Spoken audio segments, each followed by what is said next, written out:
नमस्कार, मैं हूं दीपक मिश्रा और आपका इस चैनल पर स्वागत है। अब तक हम एम, ईच और वाज वैर के अर्थ व प्रयोग के बारे में समझ चुके हैं। आज हम शैल बी और विल बी को समझने की कोशिश करेंगे। यह जान लें कि क्रिया के अंत में गा, गे, गी हो और वाक्य के भाव से स्पष्ट हो कि दी गई स्थिति भविष्य में अस्थायी रूप से बनी रहेगी, तब शैल बी या विल बी का प्रयोग होगा। आइए एक नज़र इस टेबल पर डाल लेते हैं। फर्स्ट पर्सन सिंगुलर यानी आई के साथ हमेशा शैल बी लगेगा। वहीं फर्स्ट पर्सन प्लूरल यानी वी के साथ शैल बी का ही प्रयोग होगा। यानी फर्स्ट पर्सन में सिंगुलर हो या प्लूरल, आई या वी, उसके दोनों के साथ शैल बी का ही प्रयोग होगा। आई मतलब मैं और वी मतलब हम लोग। तो फर्स्ट पर्सन में सिंगुलर या प्लूरल दोनों के साथ हमेशा शैल बी का ही प्रयोग होगा। अब आते हैं सेकेंड पर्सन यानी यू के साथ विल बी, सिंगुलर में हो तो भी और प्लूरल में भी हो तो भी यू के साथ विल बी लगेगा।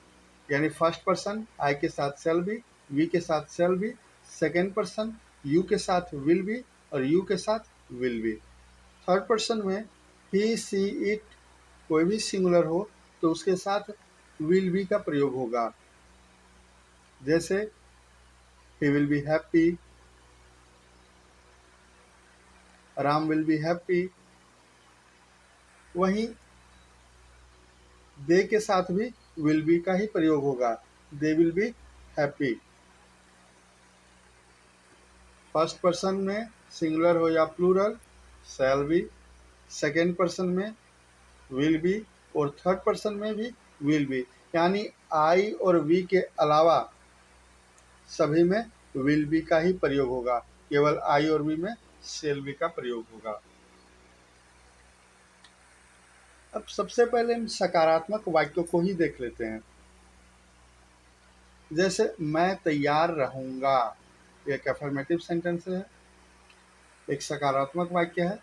मैं तैयार रहूंगा, तो मैं के साथ मैं का होता है आई के साथ लगेगा शैल बी और लास्ट में क्या है तैयार, हमारा पूरक है तैयार। तो मैं तैयार रहूंगा, आई शैल बी रेडी। हम लोग नेता बनेंगे, वी शैल बी लीडर्स। तुम भूखे रहोगे, you will be hungry. Sita एक नर्स बनेगी, Sita will be a nurse. माफ़ी चाहूँगा, यहाँ इंटेलिजेंट गलत से टाइप हो गया है। सीता एक नर्स बनेगी का translation Sita will be a nurse होगा। तुम्हारा भाई तेज होगा, your brother will be intelligent. तो हमने सकारात्मक वाक्यों को देखा। I shall be ready, we shall be leaders, you will be hungry, Sita will be a nurse, your brother will be intelligent. तो ये सब है सकारात्मक वाक्य और सकारात्मक वाक्यों में कुछ इस प्रकार ही शैल बी और विल बी का प्रयोग होता है। यानी आई और वी के साथ शैल बी, बाकी you, he, she, it, Ram, Shyam, Sita, Gita, they, ये सब के साथ विल बी का प्रयोग होगा।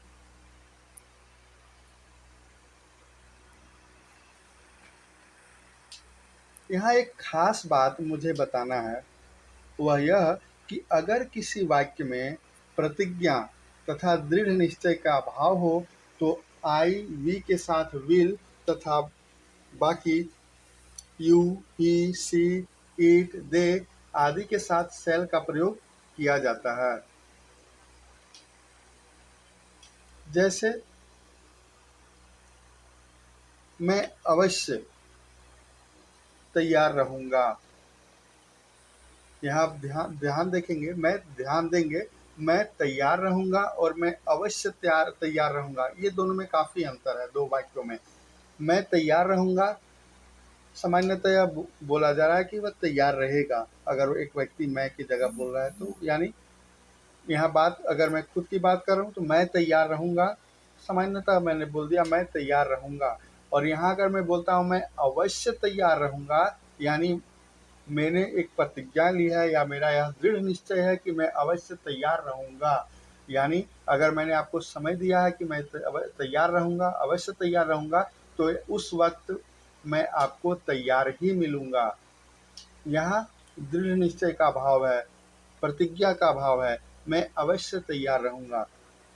तो मैं तैयार रहूँगा और मैं अवश्य तैयार रहूँगा, ये दोनों में काफ़ी अंतर है।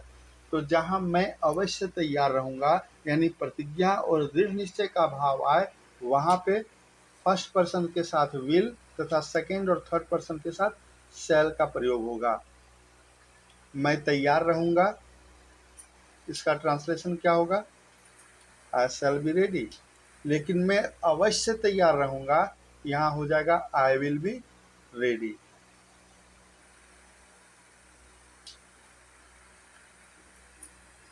आशा करता हूँ आप समझ गए होंगे। मैं अवश्य तैयार रहूँगा, आई विल बी रेडी। वह अवश्य प्रसन्न रहेगा, ही शैल बी हैप्पी। सीता अवश्य भाग्यशाली होगी, सीता शैल बी लकी। तुम अवश्य एक बड़ा आदमी बनोगे, you shall be a great man. एक बार फिर से देख लें।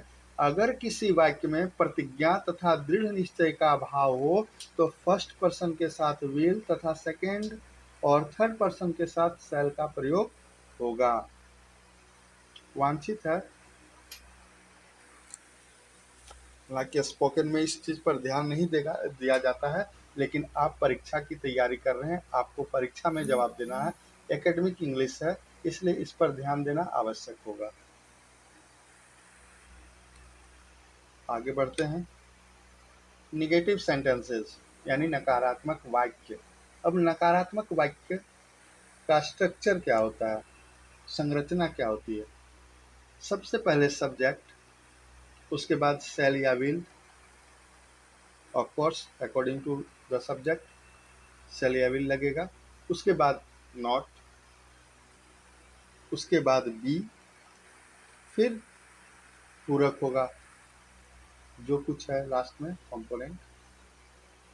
सब्जेक्ट, सब्जेक्ट के साथ शैल विल, उसके बाद नॉट, उसके बाद बी, उसके बाद जैसे मैं तैयार नहीं रहूँगा। अब इसी सूत्र को फॉलो करते हुए मैं ट्रांसलेशन बनाऊं तो कैसे होगा? मैं तैयार नहीं रहूँगा। यहाँ सब्जेक्ट क्या है? मैं, तो आ गया आई। आई के साथ आई के बाद क्या लिखना? शैल या विल। तो आई के साथ सदैव शैल होगा, तो आई शैल, सामान्य अर्थों में सदैव शैल, आई शैल। उसके बाद नॉट, आई शैल नॉट। उसके बाद be, I shall not be ready. तो मैं तैयार नहीं रहूँगा, I shall not be ready. या ध्यान रखें, कभी ये ना बना दें कि I shall be not ready, वो गलत ट्रांसलेशन होगा, I shall not be ready होगा। बेहतर होगा आप इस चीज़ को याद कर लें। ठीक उसी तरह मैं भूखा नहीं रहूँगा, I shall not be hungry. I shall be not hungry गलत है। हम लोग थके नहीं रहेंगे, we shall not be tired. तुम लोग दोषी नहीं रहोगे, you will not be guilty. Hungry कई जगह गलत टाइप मिला है वर्ड। तुम लोग दोषी नहीं रहोगे, you will not be hungry, कई जगह गलती से टाइप हो गया है, गलत वर्ड हो गया। यहाँ दोषी का अर्थ, दोषी का अंग्रेजी गिल्टी होता है, इसलिए you will not be guilty होगा। कृपया यहाँ हंग्री है, इसे इग्नोर करें। तो गिल्टी की स्पेलिंग लिखना है GUILTY। वह भाग्यशाली नहीं होगा, he will not be lucky. तो हमने इन वाक्यों का अध्ययन किया, जाना, समझा कि कैसे ट्रांसलेशन बनाया जाता है। अब मैं आपको कुछ वाक्य दे रहा हूं, अब आप इन वाक्यों का ट्रांसलेशन करें। उम्मीद करता हूं कि इस लेसन में अब तक जो बताया है वह आप समझ गए होंगे। बावजूद आपके मन में संशय रह जाता है तो कमेंट कर अपना संशय जरूर दूर कर लें। ये रहे वाक्य जिन्हें आपको ट्रांसलेट करना है। पहला वाक्य है हम लोग भूखे रहेंगे। एक बार फिर सुन लें। हम लोग भूखे रहेंगे, भूखे का हंग्री। तुम उपस्थित रहोगे, तुम उपस्थित रहोगे, उपस्थित का प्रेजेंट। सीता बीमार रहेगी, सीता बीमार रहेगी। वे लोग ईमानदार रहेंगे, वे लोग ईमानदार रहेंगे। बीमार का इल पता है आपको, ईमानदार का ऑनेस्ट, HONEST, ऑनेस्ट, ईमानदार। सीता एक नर्स बनेगी, सीता एक नर्स बनेगी। नर्स को कई बार बता चुका हूँ, नर्स वर्ड को, इसलिए स्पेलिंग नहीं बता रहा हूँ। मैं अवश्य तैयार रहूँगा, मैं अवश्य तैयार रहूँगा। रेडी, READY, रेडी, मैं अवश्य तैयार रहूँगा। वे लोग अवश्य उपस्थित रहेंगे, वे लोग अवश्य उपस्थित रहेंगे, उपस्थित का प्रेजेंट। तुम अवश्य तेज होगे, तुम अवश्य तेज होगे। मैं अवश्य संतुष्ट रहूँगा, मैं अवश्य संतुष्ट रहूँगा। संतुष्ट का होता है सेटिस्फाइड, SATISFIED, सेटिस्फाइड। मैं एक डॉक्टर अवश्य बनूंगा, डॉक्टर जानते ही आप। मैं एक डॉक्टर अवश्य बनूंगा। मैं तैयार नहीं रहूँगा, मैं तैयार नहीं रहूँगा। वह महान नहीं होगा, वह महान नहीं होगा। सीता परेशान नहीं रहेगी, सीता परेशान नहीं रहेगी। मेरा रहन सहन साधारण नहीं रहेगा। गरीब लोग गरीब नहीं रहेंगे, गरीब लोग गरीब नहीं रहेंगे। तो यह थे वाक्य जिन्हें आपको ट्रांसलेट करना है। पहले तो आप इन वाक्यों का खुद से अनुवाद कर लें,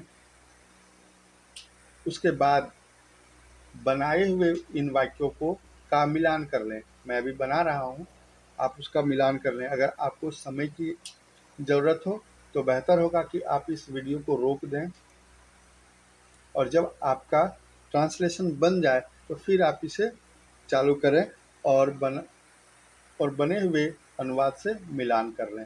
तो अब मैं बना रहा हूँ। समय की बचत के लिए मैं ऑलरेडी बना चुका हूँ, सिर्फ आपको बता रहा हूँ कि इसका अनुवाद क्या होगा।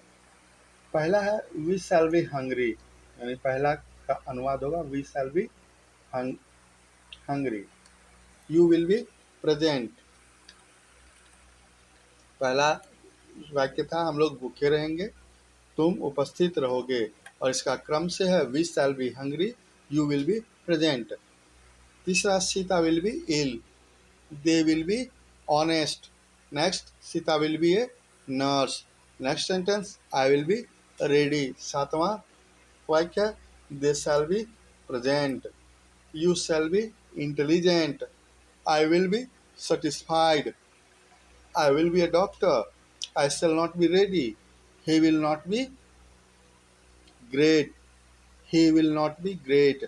Sita will not be trouble. My mode of living will not be simple. Sita will not be troubled, यहाँ ध्यान देंगे, be troubled. My mode of living will not be simple. The poor people will not be poor. तो यह थे वाक्य जिनका अनुवाद करके दिया है आपको। आपने जो अनुवाद किया है उससे मिलान कर लें, और कहीं गलती होती है तो आप उसे इम्प्रूव कर लें।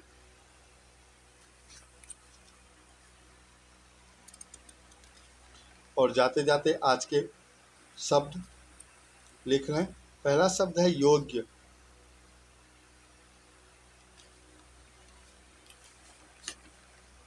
योग्य का होता है क्वालिफाइड, QUALIFIED, क्वालिफाइड, योग्य। अनपढ़, इलिटरेट, ILLITERAT। रहन सहन, mode of living, MODE, mode of living, LIVING, living.